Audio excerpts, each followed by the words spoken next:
એ વાત મહાપ્રભુજીએ જીવને બતાવી અને પ્રભુએ એની સન્મુખ બેસેલા જીવને બતાવી. ત્યારે જીવ કહે, ચલો દેશ અનુકૂળ નથી, કર્તા અનુકૂળ નથી, કાળ અનુકૂળ નથી, દ્રવ્ય અનુકૂળ નથી, પણ મંત્રોની અંદર એ પ્રભાવ છે કે ધારે એ મંત્રો દ્વારા થઈ શકાય, જે ધારે એનાથી મંત્રો મેળવી પણ શકાય, અને જે ધારે એ મંત્રો આપવાનું સામર્થ્ય પણ રાખે છે. તેવા મંત્રોનો આશ્રય કરીએ તો અમારા મનોરથ પૂરા ન થાય. કે દેવતાઓ પણ મંદિર, જ્યાં કોઈ દેવનું આવાહન મંત્ર બોલવામાં આવે ત્યાં દેવતાને આવવું પડે. જ્યાં જ્યાં પણ કોઈ અનુષ્ઠાન યોગ્ય થાય એમાં આવાહન મંત્ર બોલવામાં આવે, આવાહન મંત્ર બોલવામાં આવે ત્યાં દેવતા હાજર પણ થઈ જાય. તો દેવતાઓ મંત્રને આધીન છે, તેવા મંત્રોનો આશ્રય કરીએ તો પ્રભુ આપણા આધીન ન થઈ જાય. ત્યારે કહે, વાત તો સાચી, પણ એ મંત્રો પહેલાના સમયમાં શું હતા? વેદના મંત્રો હતા. અને એક વેદનું નામ શું કહેવાય? શ્રુતિ. શું કહેવાય? અને શ્રુતિ કોને કહેવાય? કે જેનું જ્ઞાન સાંભળીને આપવામાં આવે. આ આજની પદ્ધતિ છે કે લખીને લખેલું આપણે વાંચીએ, પણ પહેલાના સમયમાં ગુરુ બોલે અને શિષ્ય એ સાંભળે અને સાંભળીને એને યાદ કરે, એને મનન કરે, એનું ચિંતન કરે. અને જેનું જ્ઞાન સાંભળીને પ્રાપ્ત કરવામાં આવે એને કહેવાય શ્રુતિ. કારણ કે દરેક મંત્ર અક્ષરનું મહત્વ નથી, પણ એના સાઉન્ડનું પણ એટલું મહત્વ છે. અને આ વૈદિક મંત્રો એવા હોય કે એની અંદર બોલવામાં જરાક અશુદ્ધિ થાય તો જોઈએ કંઈક અને મળે કંઈક. આપણે ભાગવતની અંદર પણ આવે છે ને, જ્યારે ઇન્દ્રએ વિશ્વરૂપને માર્યો, એનો પશ્ચા એટલો ગુસ્સો થયો કે જેને મારા પુત્રને માર્યો, હવે હું એવો પુત્ર પ્રગટ કરીશ કે જે ઇન્દ્રને મારે. અને એના માટે એને દક્ષિણાગ્નિ હોમ કર્યો, અને દક્ષિણાગ્નિ હોમ કરી મંત્ર લાગ્યો, ઇન્દ્ર શત્રુ વિવર્ધસ્વ, ઇન્દ્ર શત્રુ વિવર્ધસ્વ. ઇન્દ્રને મારે એવો પુત્ર જોઈતો હતો, પણ ઇન્દ્ર શબ્દ છે ને એ ઉદાત્ત નથી, એમાં ભાર ન અપાય. પણ આને બોલ્યો ઇન્દ્ર શત્રુ વિવર્ધસ્વ, ઇન્દ્ર શત્રુ. ઇન્દ્ર શબ્દ ઉપર ભાર આપ્યો. અને જ્યાં ઇન્દ્ર શબ્દ ઉપર ભાર આપ્યો એ ઉદાત્તના રૂપમાં ઉચ્ચારણ કર્યું તો જોઈ તો ઇન્દ્રને મારે એવો પુત્ર, પણ બોલવામાં અશુદ્ધિ થઈ, એનો અર્થ થઈ ગયો ઇન્દ્રથી મરે એવો પુત્ર. એક જ વસ્તુ, પણ એક જ વસ્તુ બોલવાની અંદર જ્યાં ફરક પડ્યો એનો સાઉન્ડ પ્રો ના આવ્યો, ને જ્યાં બહાર આપવાનું હતું ત્યાં ન આવ્યો, અને એક જ વસ્તુનો આખો ભાવ બદલાયો. ઇન્દ્રને મારે એવો પુત્ર જોઈતો હતો, પણ ઇન્દ્રથી મરે એવો પુત્ર વૃત્રાસુર પ્રગટ થયો. અને આપણે જોવા જઈએ તો દરેક મંત્રની અંદર મંત્રની વિશિષ્ટ શક્તિ રહેલી છે, પણ આની દશા શું થઈ? અપરિજ્ઞાન નષ્ટેષુ. એ મંત્રોના સાચા બોલનારા કોઈ ન રહ્યા. ખાલી મંત્રો આપણે ગોખી તો લઈએ, મંત્ર આપણે કંઠસ્થ કરી લઈએ, પણ દરેક મંત્રના છંદ હોય, એનો વિનિયોગ હોય, એના દેવતા હોય, એ બધાનું જ્ઞાન હોય ને તો જ કોઈ મંત્ર આપણને ફલિત થાય. અને મંત્રનો પણ એક પ્રકાર છે. કોઈ પણ મંત્ર આપણે કરતા હોઈએ, મંત્રનો જાપ આપણે કરતા હોઈએ, પણ મંત્રની વિશેષતા શું છે? આજે આપણે ખાલી શબ્દો પકડી લીધા. શ્રી મહાપ્રભુજી તો કહે છે કે ગાયત્રી મંત્ર છે ને, એ ગાયત્રી મંત્ર પણ આપણે ભાષ્ય લખ્યું, ગાયત્રી ભાષ્ય, અને એની અંદર મહાપ્રભુજી આખા ગાયત્રી મંત્રને કૃષ્ણની ઉપાસનાના રૂપમાં, લીલાના વર્ણનના રૂપમાં એનો અર્થ કર્યો. આપણને લાગે ગાયત્રી મંત્ર એટલે કોઈ દેવીનો મંત્ર, પણ જુઓ ગાયત્રી શબ્દનો ઉપયોગ કરવામાં આવ્યો છે, પણ ગાયત્રી મંત્ર આ શ્લોકનું નામ એના છંદને આધારે પડ્યું, એના દેવતાને આધારે નહીં. દરેક શ્લોક હોય ને એ શ્લોકનો એક છંદ હોય, અને ગાયત્રી છંદની અંદર આ શ્લોક ગવાયો, માટે આને કહેવાયો ગાયત્રી મંત્ર. અને આપણે સમજવા લાગ્યા કે આ કોઈ દેવીનો મંત્ર છે અને આ શક્તિનો મંત્ર છે, પણ આ મંત્ર પણ મહાપ્રભુજી કહે કૃષ્ણનો મંત્ર છે, પણ છંદને કારણે ગાયત્રી છંદમાં ગવાયો, માટે આપણે એને ગાયત્રી મંત્ર કહેવા લાગ્યા. અને ગાયત્રી મંત્ર કહીને આપણે કોઈ બીજો મંત્ર માનવા લાગ્યા. એટલા માટે પ્રભુ કહે કે અપરિજ્ઞાન નષ્ટેષુ મંત્રેષુ ગતયોગીષુ. જે કોઈ પણ મંત્ર હોય એ કોઈ પણ મંત્રની અંદર એનો પ્રભાવ, એની અસર ક્યાં કરવી બહુ મહત્વનું. જેમ ઘણા લોકો નામ નિવેદન લેવા માટે આવે, અને જયારે ગુરુદેવ અષ્ટાક્ષર મંત્ર બોલાવે, ગુરુદેવ બોલે શ્રી કૃષ્ણ, પેલો બોલે શરણમ મમ, બોલે શ્રી કૃષ્ણ કે શરણમ તો કે મમ. અને મોટા મોટા લેવા આવે એમને પણ લાગે કે આ મંત્ર તો અમને પણ આવડે છે, ને જ્યાં અમને પણ આવડતો હોય તો ગુરુના લેવાનો શું મતલબ? મંત્ર તો અમને આવડે છે, આ તો મંત્ર અમને આવડતો હોય તો ગુરુ મુખે કેમ લેવો? ઘણી વાર દ્રષ્ટાંત આપતો હોઉં કે આપણે મંત્રને કંઠસ્થ કર્યો છે, પણ એની અસર ક્યાં કરવી એ આપણા ગુરુ જાણે. એટલે કેવી રીતે? જેમ ક્યાંક એક ફેક્ટરીની અંદર કોઈ મશીન ખરાબ થઈ ગયું અને એવું મશીન હતું કે બસ પણ બંધ રહે ને તેમાં લાખો રૂપિયાનું નુકસાન થાય. હવે એ મશીન ચાલુ કરવા માટે વિદેશથી એન્જિનિયર બોલાવવા પડ્યા, લાખો રૂપિયા ખર્ચવામાં આવ્યા, એમને બોલાવવામાં આવ્યા. અને જ્યારે એ મશીન ઠીક કરવા માટે આવ્યા, એમણે શું કર્યું? એક હથોડી લીધી અને જ્યાં એક હથોડી પેલા મશીન પર મારી અને મશીન ચાલુ. મકાન માલિકને પણ લાગ્યું કે આ આટલી દૂરથી બોલાવવામાં આવ્યો અને કઈ કર્યું નહીં, ખાલી હથોડી મારી મશીન ચાલુ થઈ ગઈ. બોલે હથોડી મારવાના કેટલા થાય? પેલો કે 1 લાખ રૂપિયા. હવે તો હદ થઈ ગઈ. પેલો કે આપે કે કર્યું તો છે નહીં, ખાલી આવીને હથોડી મારી અને એક હથોડી મારવાના 1 લાખ રૂપિયા, હથોડી મારવાના તો 1000 રૂપિયા. હથોડી ક્યાં મારવી એના 99,000 રૂપિયા. હથોડી મારતા તો દરેકને આવડે, પણ ક્યાં મારવી એ એને જ આવડે કે જેની પાસે એનું જ્ઞાન છે. હથોડી પથ્થર ફોડવા વાળો પણ પથ્થર પર મારતો હોય અને એક શિલ્પકાર પણ મારતો હોય. એક પથ્થર તોડવા વાળો હોય એ પણ જોર જોરથી પોતાના હથોડા પથ્થર પર મારતો હોય, અને એક શિલ્પકાર હોય એ પણ પથ્થર પર હથોડા મારતો હોય, પણ એક પથ્થરને તોડી નાખે અને બીજો પથ્થરને આકાર આપે. તો એ જ પ્રકારે આ મંત્રનું દર્શન આપણે કરીએ, મંત્રનો જાપ આપણે કરીએ, એ મંત્ર આપણે જાણીએ છીએ તો ખરા, પણ અપરિજ્ઞાન નષ્ટેશું, એ મંત્રનું પૂરતું જ્ઞાન ન હોવાને કારણે. હવે જો હમણાં ક્યાંક ગયો હતો, અષ્ટાક્ષરની વાત મારે થઈ હતી. આપણો મહામંત્ર કયો છે? કયો મંત્ર છે અષ્ટાક્ષર? હા, મંત્રની વાત આવી જરા અહીંયા કરી દઉં. આમાંથી 8-10 જણ જો હોય ને, મને અષ્ટાક્ષર લખીને આપો કાગળમાં. એક પેન ને પેપર હોય તો 10-15 જણ હોય, અહીંયાથી પાછળથી, અહીંયાથી પાછળથી અલગ અલગ લોકો એકબીજાની કોપી કર્યા વિના, આજુબાજુમાં જોયા વિના, સ્કૂલની બધી આદતો ભૂલીને, સ્કૂલમાં ભલે ગમે તે રીતે પાસ થયા હો, પણ અહીંયા નહીં. એકબીજાનું કોપી કર્યા વિના તમે જે માનતા હો, જે તમે બોલતા હોય એ રીતે પાછળ ફેરવજો. અહીંયા પાછળ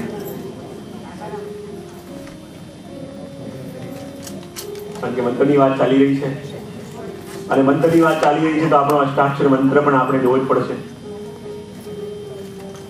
કે શા માટે આજથી 550 વર્ષ પહેલા મહાપ્રભુજી કહ્યું કે અપરિજ્ઞાન નષ્ટેશું.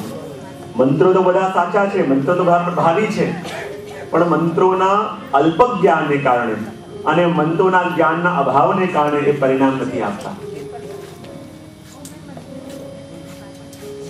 થોડા પાછળ ભાઈઓ બેઠા છે, એમને આપજો જરા, એમનો પણ અધિકાર છે લખવાનો. ત્યાં બી પાછળ બધા, થોડા આગળથી, થોડા પાછળથી, થોડા આ સાઈડથી, જ્યાં જ્યાં લખાઈ ગયા હોય, કોઈ વોલેન્ટિયર્સ હોય તો આપતા દેજો મને.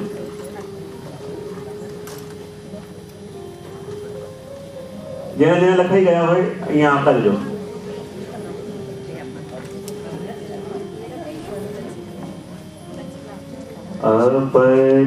અપરિજ્ઞાન નષ્ટેષુ મંત્રેષુ વ્રતયોગીષુ વિરોધાત દેવેષુ કૃષ્ણ એવ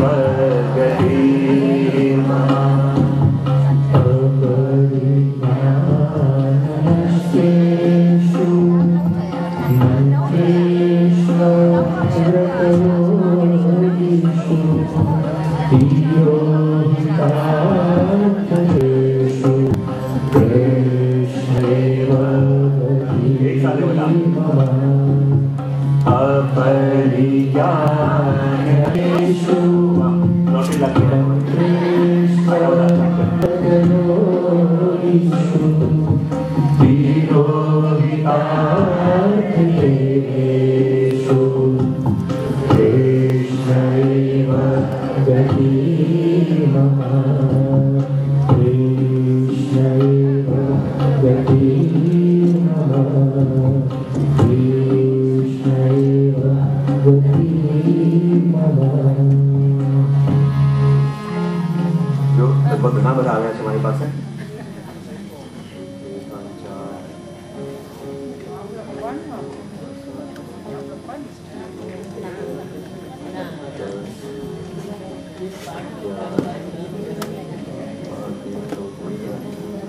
15-20 જેટલા અષ્ટાક્ષર મંત્ર મારી પાસે આવ્યા છે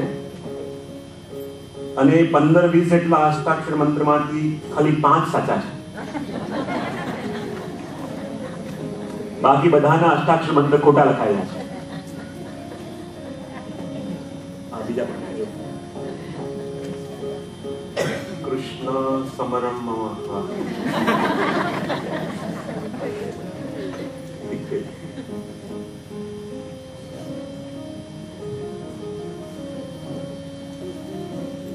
ખાલી પોતાનું નામ અષ્ટાક્ષર. આની અંદર બી કઈ કરીબ લગભગ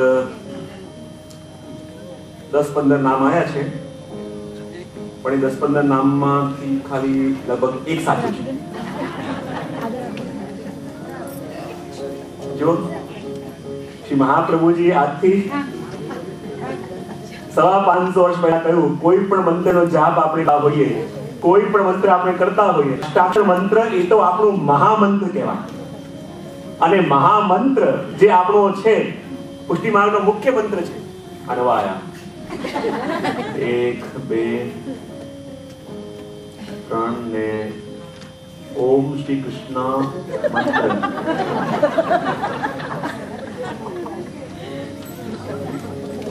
શ્રી કૃષ્ણ શરણમ મમ. બીજા આ બી આયા, બંને ખોટા છે. જો હજી કોઈના મનમાં રહી ગયું તો આપી દો.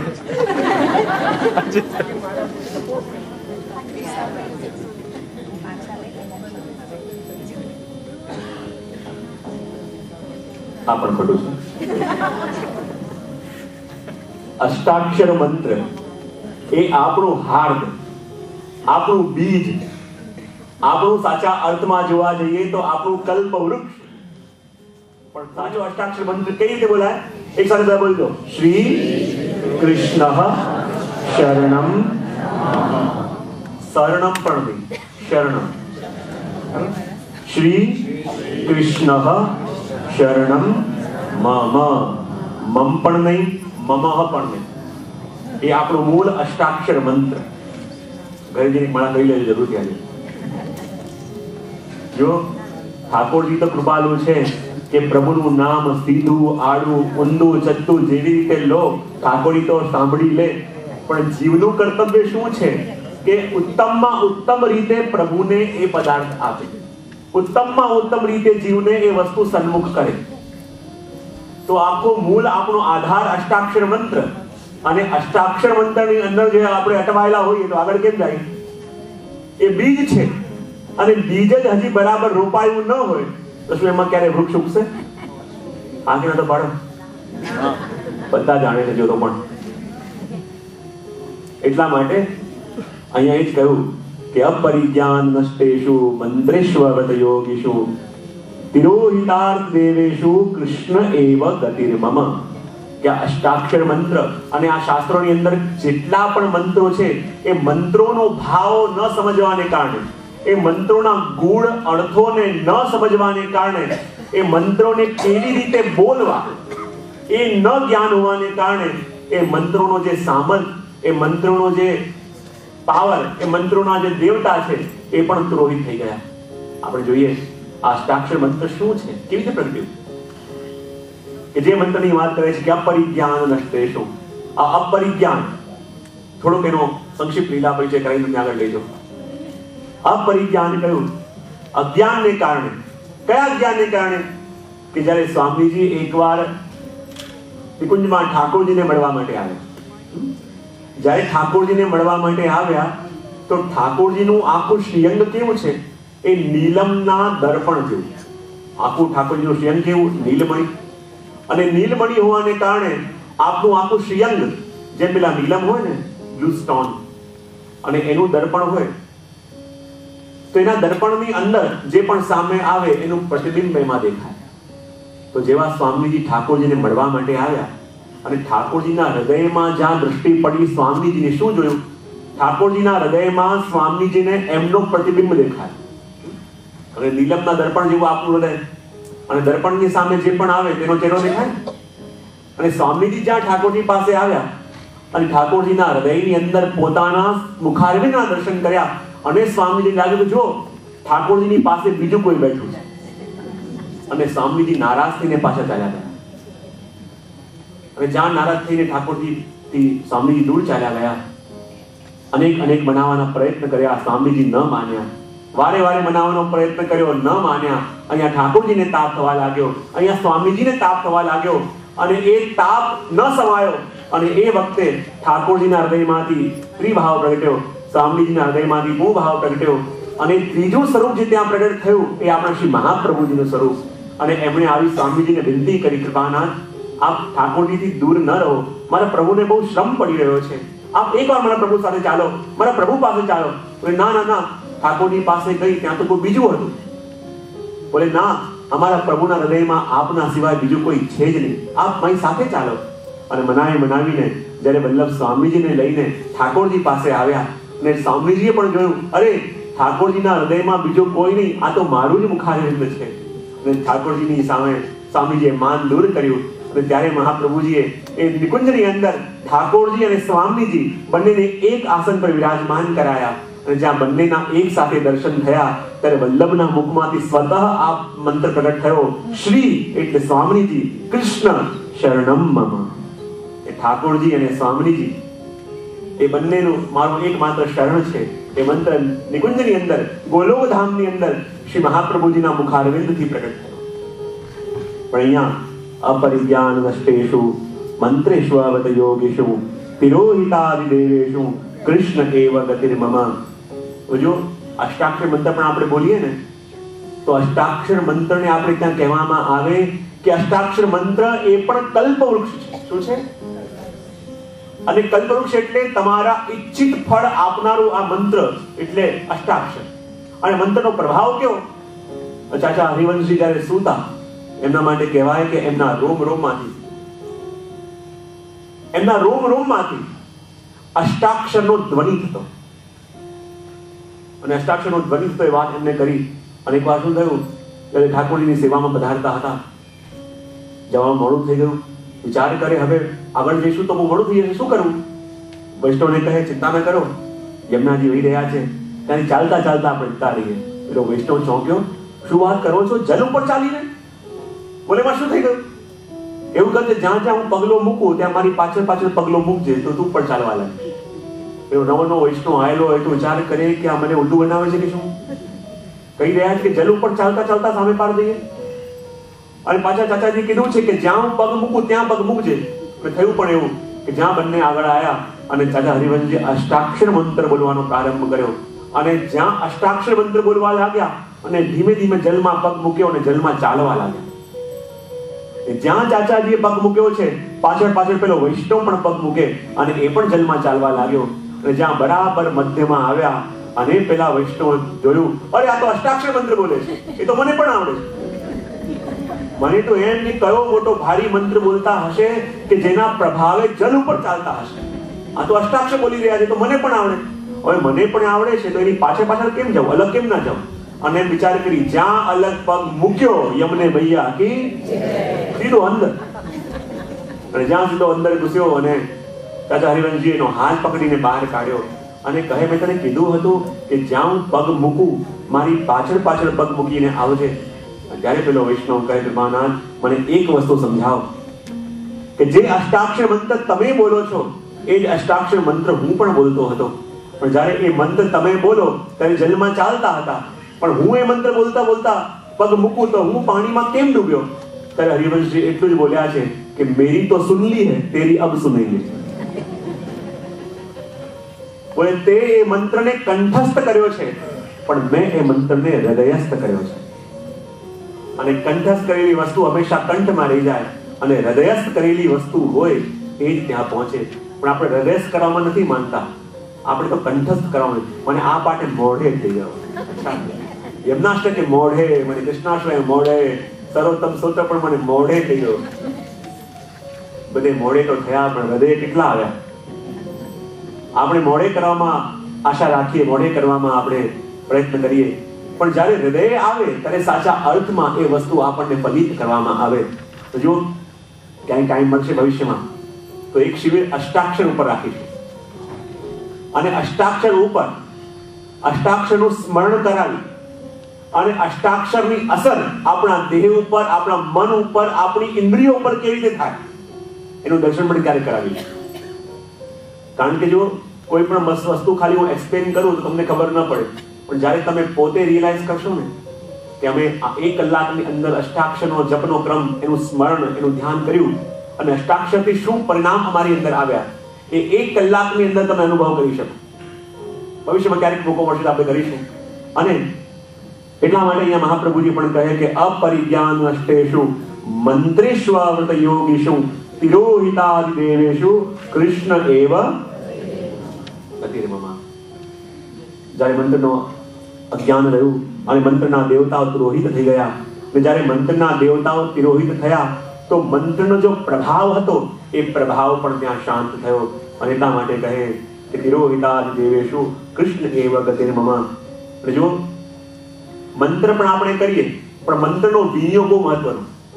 અને મંત્ર માટે એમ કહેવામાં આવે કે કોઈ પણ મંત્ર હોય એ સિદ્ધ ક્યારે થાય કે જ્યારે એનું પુરસ્ચરણ કરવું પડે. અને પુરસ્ચરણ કોને કહેવાય? શાસ્ત્રનો નિયમ એવો છે કે કોઈ પણ મંત્રની અંદર જેટલા અક્ષર હોય એટલા લાખ જપ જ્યારે પૂરા થાય ત્યારે મંત્ર સિદ્ધ થાય. પણ આ પુષ્ટિ પુરુષોત્તમે આપેલો મંત્ર અષ્ટાક્ષર તો સ્વયં સિદ્ધ છે, પણ જ્યારે એનું અજ્ઞાન પ્રાપ્ત થયું, દેવતા તિરોહિત થયા અને એ પણ ફળ આપવાનું લૌકિક મન થયા. માટે મહાપ્રભુજી કહે કે કૃષ્ણ એવ ગતિર્મમ. કે જ્યાં લોકની અંદર મોટા મોટા મંત્રનો આશ્રય કરવા જઈએ, મોટા મોટા મંત્રનો આશ્રય કરવા માટે જઈએ, પણ એનું અજ્ઞાન હોવાને કારણે એના દેવ તિરોહિત થયા. માટે કૃષ્ણનું શરણ એ એકમાત્ર આપણા માટે ઉપાય છે. એ વાત અહીંયા કહી અને આગળના શ્લોકની અંદર હવે ધીમે ધીમે આપણી યાત્રા આગળ વધારીશું. કારણ કે કૃષ્ણાશ્રય એવો ગ્રંથ છે કે જેટલું દર્શન કરવા જાઓ એટલું ઓછું લાગે. પણ જેમ યાત્રા કરવા જઈએ, કોઈ કુંડમાં સ્નાન કરીએ અને કોઈ કુંડમાં ખાલી પાન કરીને પણ આગળ જઈએ, એમ સ્નાન અને પાન એ બંનેનો ક્રમ કરતા કરતા જ્યાં આપણને લાગશે ત્યાં સ્નાન કરાવીશું, અને જ્યાં આપણને લાગશે ત્યાં તો પાન કરીને આગળ જઈશું. એ બંને પણ કૃષ્ણાશ્રયના રૂપ છે.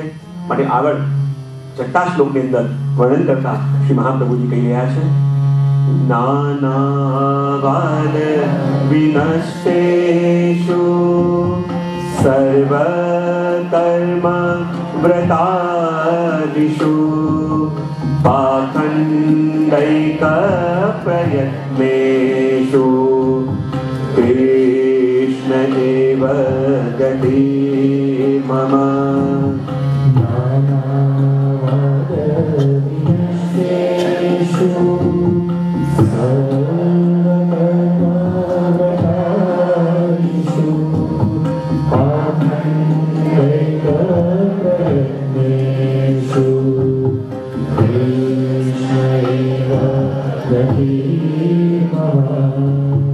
નાનાવાદ વિનશ્યેષુ એક સાથે સર્વ કર્મ વ્રતાદિષુ પાખંડૈક પ્રયત્નેષુ કૃષ્ણ એવ ગતિર્મમ.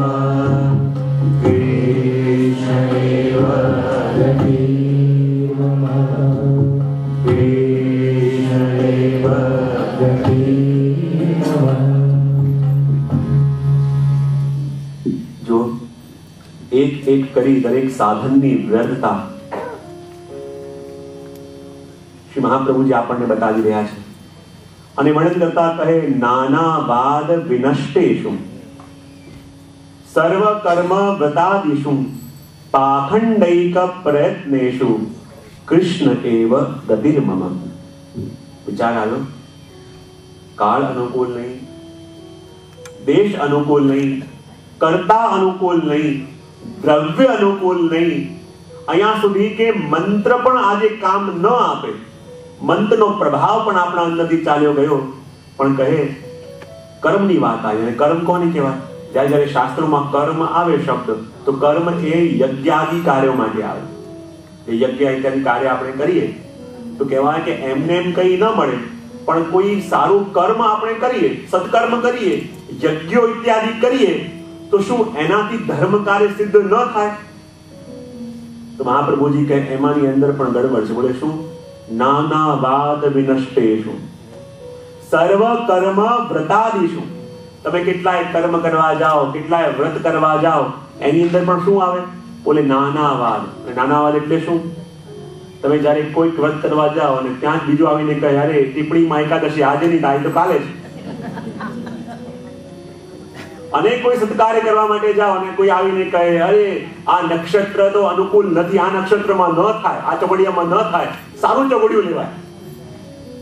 અને જ્યાં જ્યાં તમે સત્કાર્ય કરવા માટે જાઓ અને ત્યાં અનેક પ્રકારના મતાંતર હોય, અને મતાંતર હોય એટલે એ ધર્મ કાર્ય કરવા જતા પહેલા તમારા મનમાં સંશય ઘૂસી જાય કે આ જે કરતો હોઈશ સાચું હશે કે કેમ.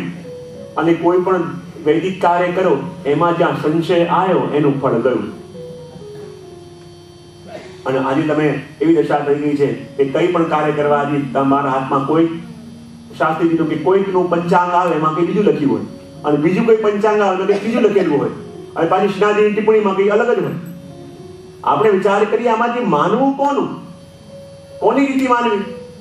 અને અલગ મતાંતરોને કારણે, અલગ લોકોના મતોને કારણે માણસનું મન ગૂંચવાય. અને માણસનું મન જ્યારે ગૂંચવાય તો વિચાર કરવા લાગે આમાંથી સાચું શું.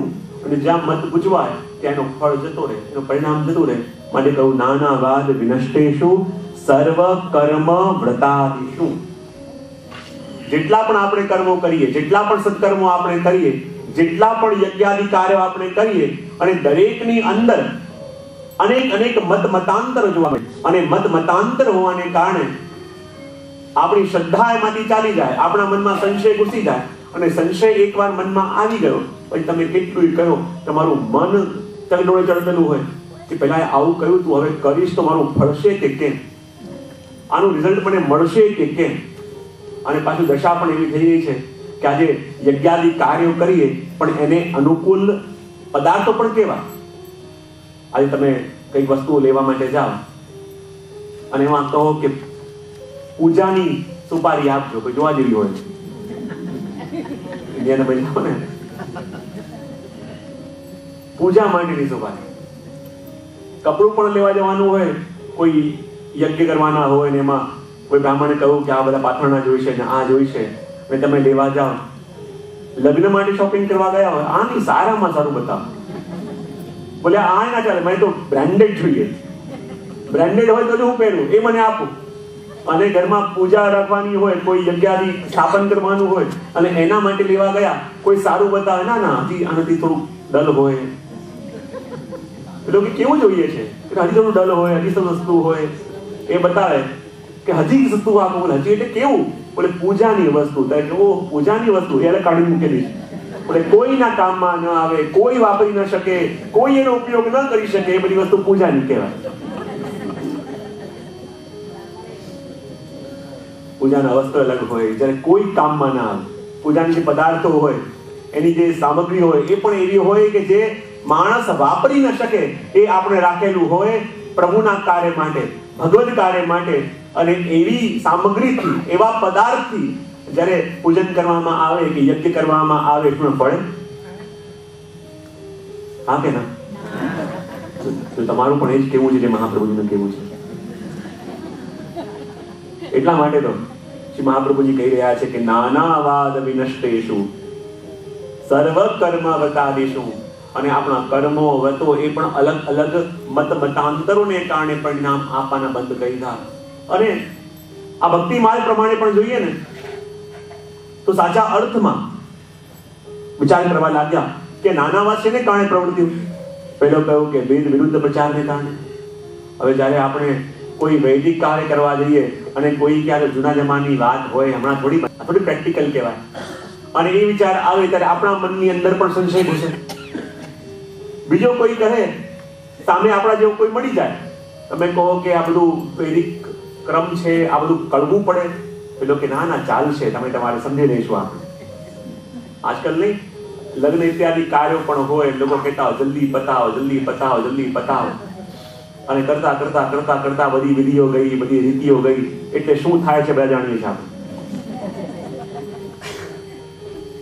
કારણ કે જે આપણી પરંપરાઓ હતી, જે આપણા ટ્રેડિશન હતા, એ બધા આપણે ફોલો ન કરી શક્યા અને અલગ અલગ મતાંતરોને કારણે કોઈ કે આ કરો, કોઈ કે પેલું કરો, અને એમાં માણસ એવો ગૂંચવાયો કે સાચું શું અને મારે શું કરવું જોઈએ એ જ માણસ છેલ્લે સુધી નક્કી કરી શકતો નથી. અને એટલા માટે શ્રી મહાપ્રભુજી કહે કે નાના વાદ વિનષ્ટેષુ સર્વ કર્મ વતાદેશુ પાખંડૈક પ્રયત્નેષુ કૃષ્ણ એવ ગતિર્મમ. અને એટલા માટે તો આ કાલનો પ્રભાવ એવો છે કે આપણા ભક્ત કવિ સુદાજી પણ સુંદર વાત કરે છે કે આ કલિકાલની અંદર એટલું બધું દૂષણ છે કે ક્યારે એના હાથે પકડાઈ જઈએ આપણને ખબર નહીં. પણ સુદાજી પણ એના પદમાં કહે કે શ્યામ સો કર હેત મંતુ, શ્યામ સો કર હેત, કૃષ્ણ નામ કી વાડ કર લે તો બચે તેરો ખેત. મંતુ શ્યામ સો કર હેત, બહુ સુંદર શબ્દો છે. શ્રવણ કરીને દર્શન કરીએ અને કૃષ્ણાશ્રયનો ભાવ એની અંદર આપો છે. આપણે જે પણ શ્રવણ કરીએ છીએ પદો એ આ ક્રમને તોડવા માટે નહીં, આ ક્રમના વિસ્તાર માટે. એટલા માટે શ્યામ સો કર હેત મન રે, શ્યામ સો કરી હેત, શ્યામ સો કરી હેત મન રે, શ્યામ સો કરી હેત. કૃષ્ણ નામ કી બાર કર લે, કૃષ્ણ નામ કી, કૃષ્ણ નામ કી બાર કર લે, કૃષ્ણ નામ કી, કૃષ્ણ નામ કી બાર કર લે તો બસે તેરો ખેત મન રે, શ્યામ સો કરી. સુદાજી કહી રહ્યા છે શ્યામ સો કર હેત મંતુ, શ્યામ સો કર હેત, કૃષ્ણ નામ કી વાડ કર લે તો બચે તેરો ખેત. હવે જો આ ખેતર શું છે, કયા ખેતરની વાત સુદાજી કરે છે કે પ્રત્યેક વ્યક્તિનું, પ્રત્યેક વૈષ્ણવનું હૃદય એ એનું ખેતર, અને એ હૃદયમાં જાગેલો ભગવદ ભાવ એ ખેતરમાં ઉગેલી ફસલ. હવે એ હૃદયમાં જાગેલા ભાવરૂપી ફસલને જો આપણે સાચવવી હોય તો શું કરવું? દાદી કહે કોઈ ખેતરની અંદર ઘણો બધો અનાજ ઉગ્યો હોય તો એક કિસાન એના ફસલની રક્ષા કરવા માટે શું કરશે? એની આસપાસ ફરતે વાડ કરી દેશે કાંટાની, અને વાડ કરેલી હશે તો કોઈ પણ પશુ આવીને એ ખેતીને, એના એ ફળને ચરી ન જાય. તો કહે કે જ્યારે જ્યારે પણ આપણા હૃદય રૂપી ખેતરમાં ભગવદ ભાવ રૂપી એ અનાજ ઉગવા લાગે